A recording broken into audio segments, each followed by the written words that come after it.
আসসালামু আলাইকুম। আশা করি আপনারা সবাই ভালো আছেন। আপনারা ওই যে একটি দূরে দেখতে পাচ্ছেন, ওইটি হচ্ছে কলপাতারি। মাছে নিয়ে টানাটানি করতেছে পানির মধ্যে, একবার তলিয়ে যাচ্ছে, একবার ভেসে উঠতেছে।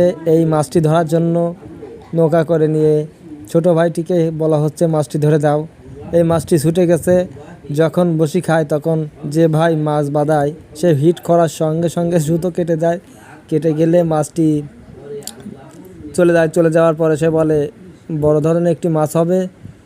তারপর এক ভাই দেখে কলপাতারি নিয়ে দড়ি করতেছে, তোলা যাচ্ছে, উঠতেছে। তারপর এই ভাই গিয়ে বললে ধরে দেই। আপনারা দেখতে পাচ্ছেন অনেক বসেল দাঁড়িয়েছিল মাছটি দেখার জন্য। ওনার লাকি কপাল যে মাছটি ফেরত পেয়েছে।